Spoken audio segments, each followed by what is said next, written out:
नमस्कार दोस्तों, स्वागत है आपके अपने YouTube चैनल गेट मोटिवेटेड में।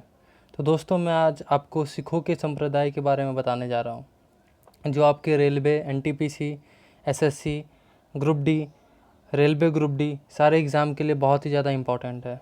और दोस्तों, अगर आपने ये वीडियो पूरे अच्छे से देख लिया तो आपको सिख से रिलेटेड कोई और क्वेश्चन पढ़ने की ज़रूरत नहीं है। तो दोस्तों, मैं स्टार्ट करता हूँ। पहले जो हमारे गुरु थे वो थे गुरु नानक देव। इनके बारे में कुछ जानते हैं। गुरु नानक देव जी का ये जो थे, इनके बारे में 15वीं सदी में सिख संप्रदाय को स्थापना की थी। बाबर और हुमायूं के समकालीन थे। गुरु का लंगर, पंगत और संगत धर्मशाला इन्होंने ही चलाया था। तो ये इम्पॉर्टेंट है दोस्तों कि गुरु के लंगर, पंगत और संगत जो धर्मशाला था ये इन्होंने ही चलाया था। गुरु अंगद के बारे में जानते हैं। गुरु अंगद जो थे दोस्तों, ये गुरुमुखी लिपि के जनक थे। गुरु अंगद जो थे ये कौन थे? गुरुमुखी लिपि के जनक। आगे बढ़ते हैं। आगे में हमारा है रामदास। तीसरे गुरु थे हमारे गुरु अमरदास। गुरु अमरदास जो थे वो विवाह पद्धति लवन का प्रचलन इन्होंने ही करवाया था। और 22 गद्दी, ये जो 22 गद्दी है दोस्तों, 22 गद्दी का स्थापना भी इन्होंने ही कराया था। तो तीसरे गुरु अमरदास से सिर्फ 2 ही क्वेश्चन इंपॉर्टेंट है कि विवाह पद्धति लवन जो है, ये लवन इसको गुरु अमरदास ने चलवाया था और 22 गद्दी का भी गुरु अमरदास ने ही किया था। आगे बढ़ते हैं दोस्तों। आगे में हमारा है चौथा गुरु रामदास। गुरु रामदास से सिर्फ एक क्वेश्चन इंपॉर्टेंट है कि इन्होंने अमृतसर का स्थापना किया। ठीक है, अमृतसर में जलाशय की स्थापना की। ठीक है दोस्तों, तो यही इंपॉर्टेंट था आपका गुरु रामदास से। 5वें गुरु थे गुरु अर्जुन देव। गुरु अर्जुन देव जो थे इन्होंने आदि ग्रंथ का स्थापना किया। बहुत ही इंपॉर्टेंट है दोस्तों, गुरु अर्जुन देव ने ही आदि ग्रंथ का स्थापना किया था। स्वर्ण मंदिर का निर्माण गुरु अर्जुन देव ने ही करवाया था। और मुगल शहजादा खुसरो की सहायता करने के कारण मुगल सम्राट जहांगीर ने इनकी मृत्यु कर दी थी और इन्हें फांसी पर लटका दिया गया था।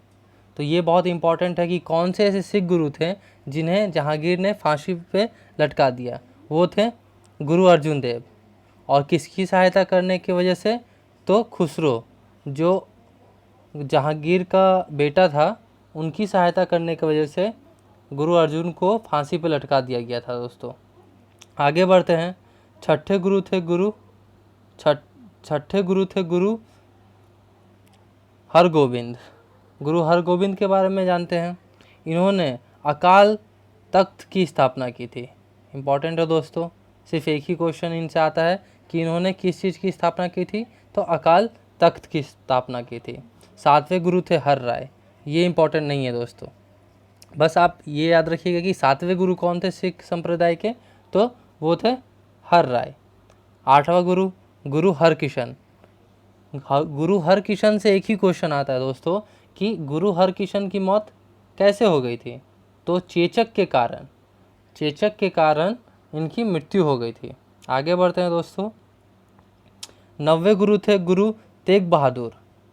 तेग बहादुर ने इस्लाम धर्म को कबूल करने से मना कर दिया। इस वजह से औरंगजेब ने इन्हें मरवा दिया। ये बहुत इंपॉर्टेंट है दोस्तों कि कौन से ऐसे गुरु थे जिन्हें औरंगजेब ने मरवा दिया था? तो वो थे हमारे 90वें गुरु तेग बहादुर। आगे बढ़ते हैं। आगे में हमारे 10वें गुरु हैं, जो कि बहुत इंपॉर्टेंट है दोस्तों। इससे क्वेश्चन हर एक एग्ज़ाम में पूछा ही जाता है। गुरु गोविंद सिंह। गुरु गोविंद सिंह का जन्म जो है वो सिखों के 10वें गुरु थे। गुरु गोविंद सिंह की समाप्ति कर आदि ग्रंथ को ही गुरु गोविंद सिंह ने गुरु पद को समाप्त कर दिया था।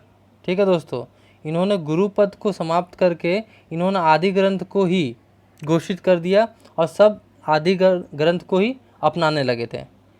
और इनके बारे में जानते हैं, इन्हें सच्चा पातशाह भी कहा जाता था।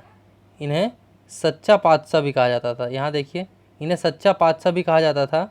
इन्होंने ही सिखों के लिए 5 ककार था, केश, कंघा, कृपन, कच्छा, कड़ा, ये सिखों को धारण करना अनिवार्य था।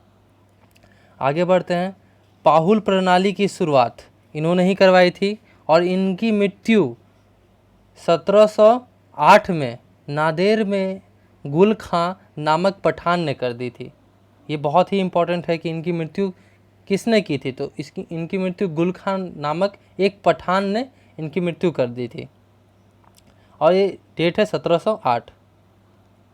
दोस्तों मैं एक चीज़ आपको नहीं बताया हूँ, ये बता दे रहा हूँ कि गुरु नानक देव जो थे इनकी मृत्यु 1539 में करतारपुर में हुई थी। ठीक है दोस्तों, इनकी मृत्यु कहाँ हुई थी, तो करतारपुर में हुई थी। ये इम्पॉर्टेंट है, ये याद रखिएगा। आगे बढ़ते हैं। आगे में है हमारा बंदा बहादुर। यहाँ मतलब क्लियर नहीं दिख रहा है तो हम ऊपर बंदा बहादुर लिख दिए हैं दोस्तों। तो बंदा बहादुर जो थे इन्होंने क्या किया था, इनके बारे में जानते हैं। तो बंदा बहादुर जो थे इन्होंने गुरु गोविंद सिंह के बाद सिखों का नेतृत्व इन्होंने ही किया था। फारुखशियर द्वारा इनकी हत्या कर दी गई। ये इंपॉर्टेंट है कि बंदा बहादुर की हत्या किसने की थी, फारुखशियर ने की थी। बंदा बहादुर की मृत्यु के बाद 1748 ईस्वी में कपूर सिंह ने सभी सिखों को एकजुट कर दल खालसा का निर्माण किया, जिसका नेतृत्व जस्सा सिंह अहुलवालिया ने किया था। इसे मिसल कहा जाता था और टोटल मिसल जो थे, टोटल 12 मिसल थे। ठीक है, और मिसल का अर्थ होता है दोस्तों समान। रंजीत सिंह जो थे ये शुक्रचिकिया मिसल से भी संबंधित थे। इन्होंने लाहौर को अपनी राजधानी बनाई थी। ये इंपॉर्टेंट है दोस्तों कि इन्होंने किसको अपनी राजधानी बनाई थी, तो इन्होंने लाहौर को अपनी राजधानी बनाई थी। आगे बढ़ते हैं। रंजीत सिंह, ये जो रंजीत सिंह है दोस्तों, ये बहुत इंपॉर्टेंट पॉइंट है कि रंजीत सिंह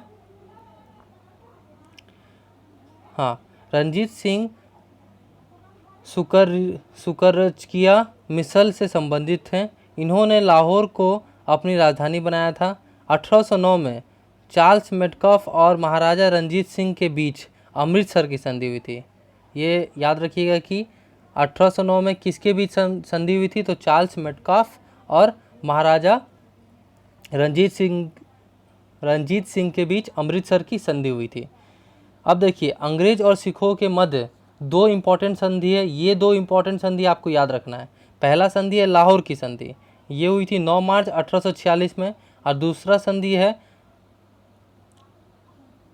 भैरोवाल की संधि। भैरोवाल की संधि जो है ये 22 दिसंबर 1846 में हुई थी। तो ये 2 संधि बहुत ही ज़्यादा इम्पॉर्टेंट है दोस्तों। तो आज का सेशन शायद आप लोगों को अच्छा लगा होगा। अगर आपको अच्छा लगा तो अपने दोस्तों के बीच ये शेयर करिए और ज़्यादा से ज़्यादा उन स्टूडेंट तक पहुंचाइए जो एसएससी और रेलवे की तैयारी कर रहे हैं। धन्यवाद दोस्तों। जिंदगी बर्बाद